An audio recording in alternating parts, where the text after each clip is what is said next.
Lumabas na kami nung matapos kaming kumain at muli nang sumakay kay Pinky pabalik sa opisina. Napansin kong nag-e-enjoy si Jaisel sa biyahe. Dahilan para maalala ko tuloy ang bunso kong si Francine. Alam mo, magkakasundo kayo ng bunso ko. Saad ko sa kanya, nangumiti lang ito. Pagdating namin sa office, nagpaalam ito na babalik sa cubicle niya. Sige, salamat nga pala. Saad ko sa kanya. No sir, ako dapat ang magpasalamat. Sagot nito sa akin. Nanginitian ako ng ubod na tamis bago to tuluyang umalis. Akat, magpapaalam na ako na uuwi ako ng maaga ngayon. Saad ko sa aking sekretarya. Sir, hindi naman Biyernes ngayon ah. Namatay kasi ang ninong ko kaya aalis ako ng maaga para dumalaw sa ninang ko. Sagot ko naman sa kanya. Hala, sige sir, kukunin ko na lang yung message ng mga taong maghahanap sa'yo. Okay, i-forward mo na lang sa email ko yung mga messages para mabasa ko agad. Okay sir, sagot nito at pumasok na ako sa office ko. Nagbigay muna ako ng update report sa Caltex account bago ako umalis ng office. Kat, nasend ko na yung report ng Caltex account. Sige sir, kukunin ko na lang sa PDF file kung hihingin nila. Okay, sige alis na ako. Salamat ha. Sige sir, ingat po. Sagot nito at lumabas na ako. Naghintay ako sa harap ng elevator. At nung bumukas ito, nakita ko si Nanette sa loob. Ken, where are you going? Tanong nito sa akin. Nanginitian ko siya at sumakay na ako sa loob. I'm going home. It's only 2 p.m. May nangyari kasi sa ninong ko kaya maaga akong aalis ngayon. Oh, what happened? Tragic incident kaninang umaga. Oh, sige mag-ingat ka. Saad naman nito at bumukas na yung pinto ng elevator at nauna siyang lumabas na kasunod ko. Hey, by the way, saad ko na lumingon nito. Yup. Thanks for hiring Jaisel Espehon for me. Pasalamat ko sa kanya. Who? Takang tanong naman ito. You know, the new accountant that you hired 2 weeks ago? Paalala ko sa kanya. Natinignan ako nito na parang naguguluhan siya. Ken, I only hired one and he's a guy, not a girl. Saad nito sa akin. What? Really? Nagulat ako sa sinabi niya. Yeah, and he is not an accountant. He works on the 4th floor. Bookkeeping. Saad nito sa akin na tumango na lang ako. At nagtaka to sa inasal ko. Kaya napatingin ako sa elevator. At tumakbo na ako uli papasok sa loob. At pinindot na ang 3rd floor. Wala siyang hinay na babae. Paano to nangyari? Takang tanong ko sa sarili ko. Na nung bumukas na ang pinto, nagulat ang mga nasa reception. Sir, akala ko namin uuwi na kayo. Tanong ng isang receptionist sa akin. May naiwan lang ako sa office ko. Saad ko na lang sa kanya at pumasok na ako sa loob. Dumiretso ko sa kanyang cubicle na napatingin naman sa akin ang mga empleyado ko. At pagdating ko doon, nagulat na lang ako. Dahil bakante ang cubicle na inassign para kay Jaisel. Marvin, tawag ko sa isa kong accountant. Sir, bakit po? Nakita mo ba si Jaisel? Tanong ko sa kanya. Jaisel? Sino po yun, sir? Tanong nito. Na nagulat ako dahil hindi niya to kilala. Diba may bagong hired na accountant na nagtatrabaho sa cubicle na to? Tanong ko sa kanya. Natinignan lang ako nito na parang nagtataka. Sir, tinatakot mo naman ako eh. Imposible. Saad ko. Jean, tawag ko naman. Sir, bakit po Sir Ken? Nakita mo ba si Jaisel? Tanong ko sa kanya na nagkatinginan lang sila ni Marvin. Sir, sino ho siya? Yung nagtatrabaho dito. Kasama ko pa nga siya kanina sa meeting namin sa Caltex account. Sad ko na napatayo na din yung ibang accountants at tumingin sila sa akin. Sir, wala naman nagtatrabaho dyan simula nung nag-quit si Jerome. Saad naman ni Fred. Nakatabi lang din ang cubicle na kinatatayuan ko. Napakamot ako sa ulo at umalis na ako. Si Kat. Saad ko sa aking sarili. Kaya pinuntahan ko si Kat. At nakita kong busy to sa kanyang trabaho. Kat, tawag ko sa kanya. Sir, akala ko ba umalis na kayo? Gulat na tanong nito sa akin. Bakit wala si Jaisal sa cubicle niya? Di ba kasama mo siya kanina lang? Oo, pinuntahan ko siya sa cubicle niya. Wala siya doon. At ang nakakapagtaka pa, wala ni isa sa mga kasamahan niya ang nakakakilala sa kanya. Imposible naman po yun, sir. Sagot naman nito. Di ba nakakausap mo siya? Sa tuwing pumupunta lang siya dito sa office mo. Pero maliban doon, wala na talaga. Sagot naman ito sa akin na pareho kaming nagtaka. Nakausap ko si Nanette kanina at sabi niya isa lang daw ang na-hire niya. At ang nakakapagtaka pa, lalaki ang tinanggap niya. At nasa bookkeeping ito sa 4th floor, hindi dito sa atin. Kwento ko sa kanya. Hala sir, baka multo si Jaisal. Imposible naman yun. Napitik ko pa nga ang noon nun kanina. Si Robert, na alam mong womanizer. Panay pa nga ang tingin sa kanya nun eh. Imposible atang multo siya. Saad ko kay Kat.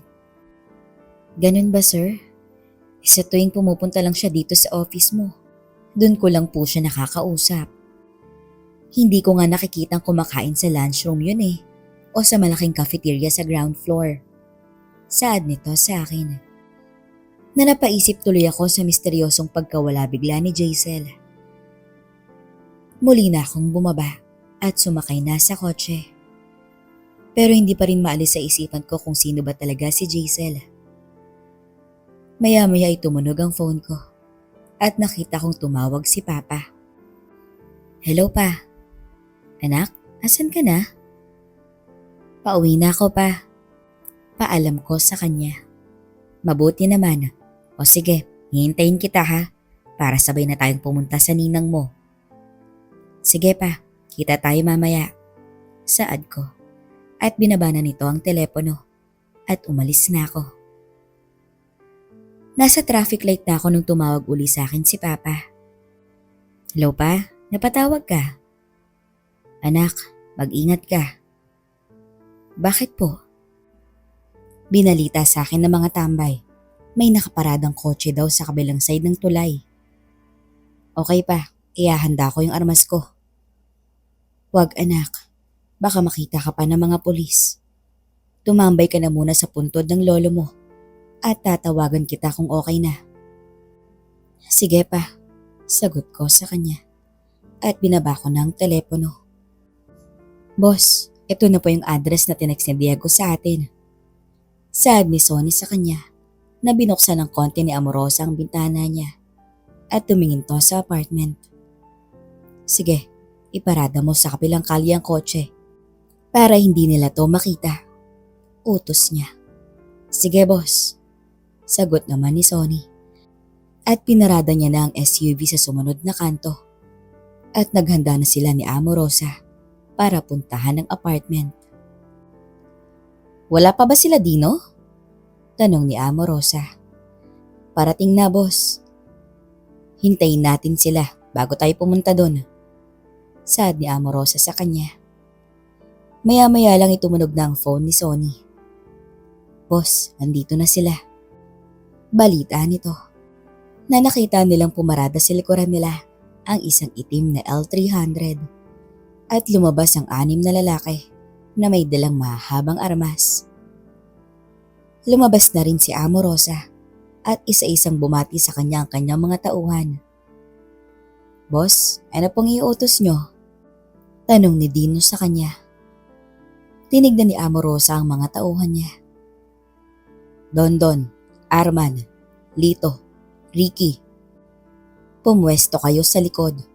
Ayokong makatakas sila. Kami na ang bahala sa harapan. Utos ni Amorosa sa kanila na kumilos naman agad sila. Lumakad na sila papunta sa apartment at kita nilang nakasara ang mga blinds nito. Boss, ako na po ang mauna. Pakiusap ni Dino sa kanya na nasa likuran nila si Amorosa. Dino, libre. Saad ni Sonny sa kanya na pumesto to sa may bintana at sumilip to sa loob. Walang tao. Balita niya. Nalumakad sila palapit sa pintuan. Boss, tatadyakan ko na ba? Paalam niya sa kanyang boss. Teka muna. Saad ni Amorosa sa kanila dahil may nakita tong laruan ng bata sa gilid ng pintuan. Bakit po, boss? Tanong ni Dino. Boss, may nakita akong tao sa loob. Saad bigla ni Sonny. Parang may mali. Saad ni Amorosa sa kanila na biglang lumapit ito sa pintuan.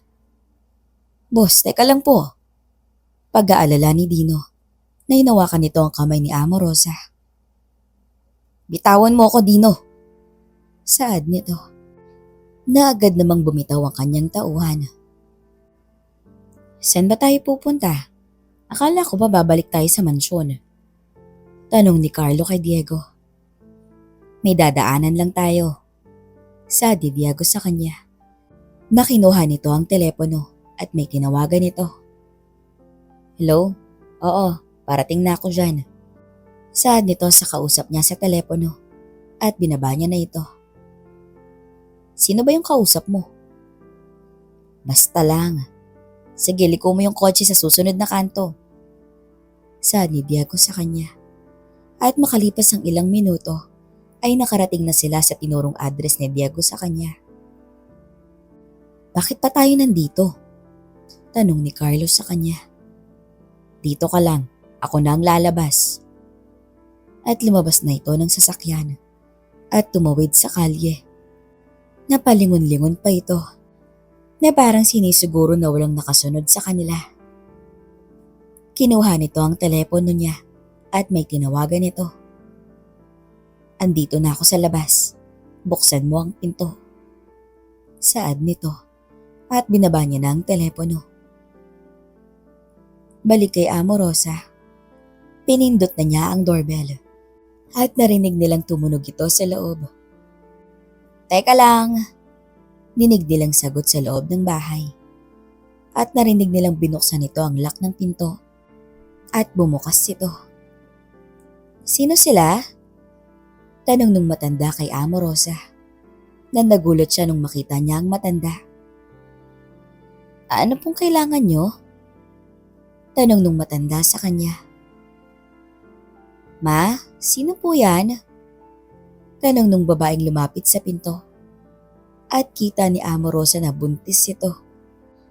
Pati si Nadino ay naguluhan din. Boss, tawag niya kay Amorosa na tinago sa likuran nila ang mga armas nila. Pasensya na po kayo. Maling bahay po pala ang napuntahan ko. Saad ni Amorosa sa kanila at nagmamadali silang umalis. Tawagan mo ang mga tauhan natin sa likod. May traidor sa grupo natin. Galit na saad ni Amorosa kay Dino. Nagmamadali silang bumalik sa sasakyan at hinintay ang apat na nasa likod ng bahay. Boss, ano pong ibig sabihin nito?